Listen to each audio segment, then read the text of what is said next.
शहर मध्यमधून विधानसभेसाठी शिवसेना एकनाथ शिंदे पक्षाकडून प्राध्यापिका डॉक्टर ज्योती वाघमारे यांना पसंती असल्याची चर्चा रंगली आहे। मोदी येथील जगजीवन वस्ती येथे आपलं बालपण आणि शिक्षण अत्यंत खडतर परिस्थितीतून काढून कॉलेजचे शिक्षण पूर्ण केल्यानंतर ज्या कॉलेजमध्ये शिक्षण घेतलं त्याच वालचंद कॉलेजमध्ये प्राध्यापिका म्हणून काम केलं।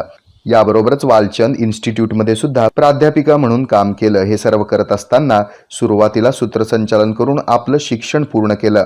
तसंच 12वी परीक्षेच्या बोर्डामध्ये मागासवर्गीयातून राज्यात प्रथम क्रमांक पटकावला। अशा प्राध्यापिका डॉक्टर ज्योती वाघमारे या शिवसेना शिंदे गटाच्या राज्य प्रवक्त्या आहेत। त्यांनी आता या पदावर 1 वर्षामध्ये सोलापूर शहर जिल्ह्यासाठी 19 कोटींचा निधी आणलाय। सध्या विधानसभेच्या निवडणुकीमध्ये शहर मध्यमधून त्यांच्या समाजाचा आणि इतर समाजाचा पाठिंबा त्यांना मोठ्या प्रमाणावर मिळत आहे।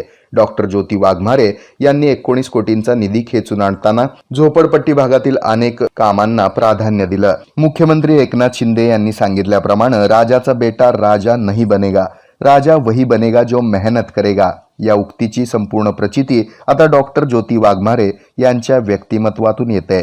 शहर मध्यचा सर्वांगीण विकास करण्याचा ध्यास त्यांनी घेतलाय।